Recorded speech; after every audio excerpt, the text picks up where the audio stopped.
Salam sejahtera, terima kasih karena bersama dengan saya di Nazlin Unity Channel. Soalannya mudah petang ini. Siapa kingmaker dalam PRN Sabah? Soalan ini ditanyakan kepada saya oleh seorang rakan di Kota Kinabalu hari ini. Beliau kata, terlalu banyak parti bertanding di Sabah. Yalah, siapa yang dapat nafikan? Tiada. Semua kerusi yang bertanding di Sabah untuk PRN 17 ditandingi lebih daripada 5 orang peserta. Dan ada juga yang sampai 14 peserta. Di kawasan saya, di Bungkoka, 11 penjuru. Kau ingat itu lucu? Tidak, itu bukan lucu. Sebab ada lagi yang 14-13 penjuru. Ini memang tidak pernah berlaku. Semua kawasan untuk PRN 17 Sabah kali ini dipertandingkan lebih daripada 5 orang bertanding satu kerusi. Belum pernah berlaku. Kalau sebelum ini pernah berlaku menang tanpa bertanding, 1 lawan 1, 3 penjuru, dan paling banyak yang kita jumpa 4 penjuru atau 5 penjuru. Kali ini 5 penjuru sangat susah mau cari. Tapi 7 atau 6 penjuru, 8 penjuru paling senang dicari.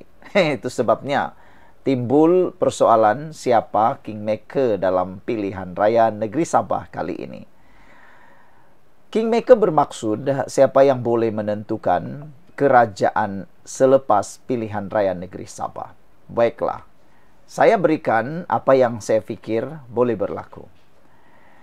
Kingmaker ini ialah siapa yang bebas untuk memberikan sokongan. Jadi, paling senang ada 2 yang boleh jadi kingmaker. Yang pertama, dia bergerak solo. Contohnya Warisan, APKO, KDM, dan juga STAR bersama dengan SAPP.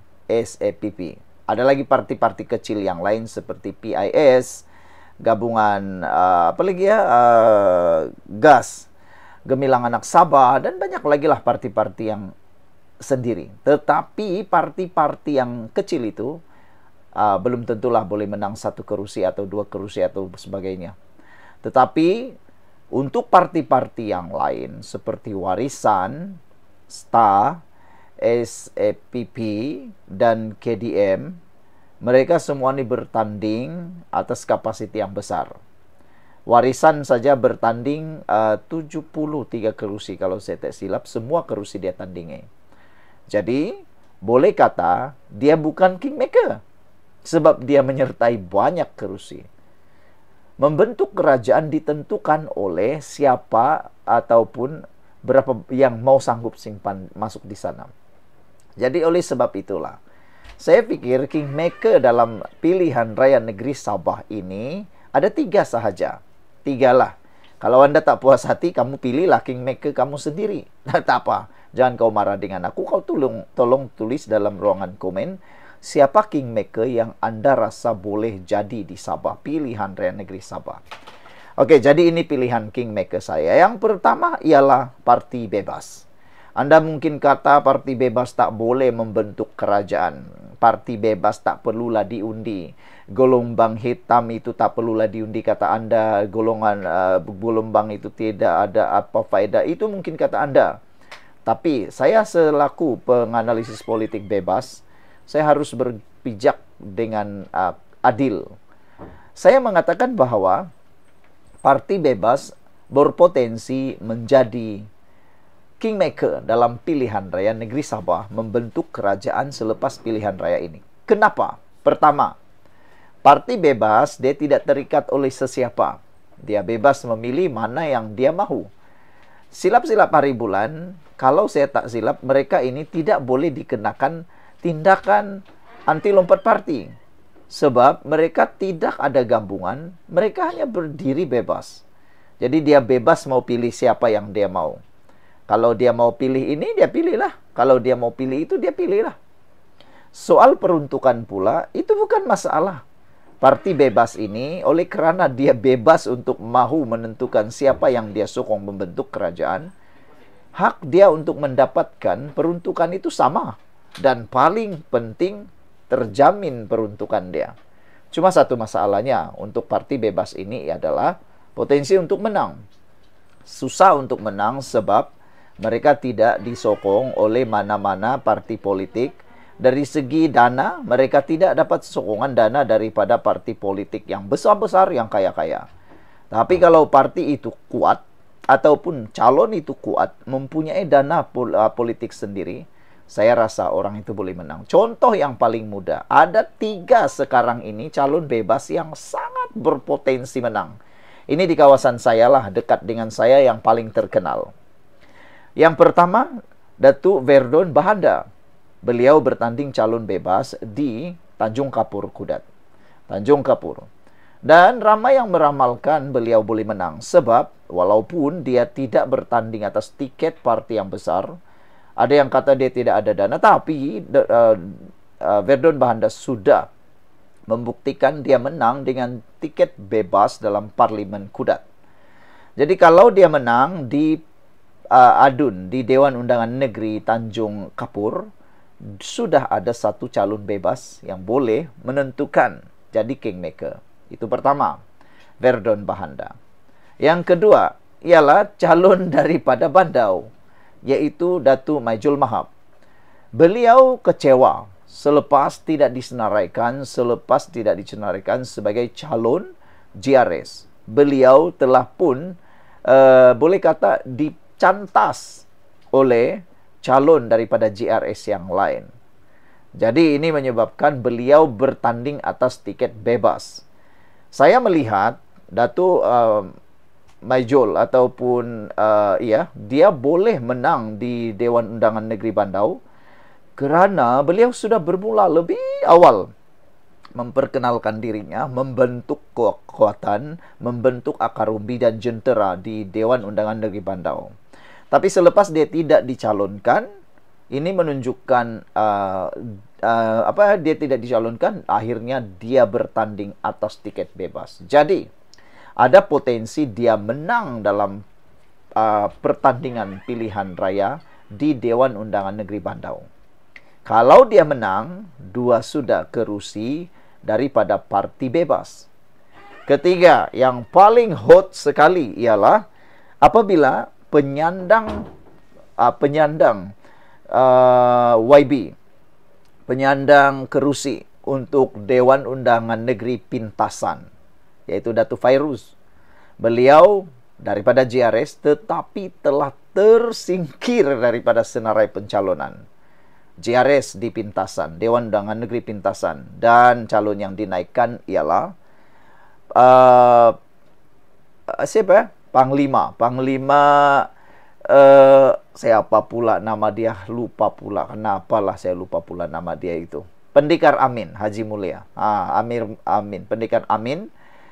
Dia dicalonkan di Dewan Undangan Negeri Pintasan, menyebabkan penyandang yang menang dulu, besar menangnya di Pintasan, tidak dicalonkan. Pada masa yang sama, Datuk Fairuz mempunyai akar umbi, base dasar dia itu kuat, jentera dia juga kuat, dan apabila datang penamaan calon, dia mencalonkan diri sebagai calon bebas. Dan sewaktu penamaan calon, nampak sekali berapa bezanya Pendekar Amin dan juga Fairuz. Yang lain, calon-calon bebas yang lain juga mempunyai potensi. Saya lihat ada banyak lagi calon-calon bebas yang telah dicalonkan berpotensi menang. Tapi yang 3 ini heavyweight. Ini adalah heavyweight yang berpotensi menang. Jadi, jangan kau kata dengan aku bahwa 3 kerusi ini tak boleh jadi kingmaker. Boleh. Anda masih ingat lagi ketika langkah Kinabalu berlaku di Sabah? Kalau waktu itu Warisan dan UMNO, Barisan Nasional, mempunyai 3 atau 4 lagi kerusi, tumbang GRS waktu itu. Jangankan 3, tuan-tuan, 1 pun tumbang, 1 pun boleh tumbang kerajaan sebenarnya. Jadi, membentuk kerajaan bukanlah perlu terlampau banyak seperti 3, hanya perlu 1. Ini ada 3 calon bebas. Jadi, tuan-tuan dan puan-puan, calon bebas boleh menjadi kingmaker dalam pilihan raya negeri Sabah. Calon yang seterusnya yang boleh jadi kingmaker di Sabah ialah daripada APCO.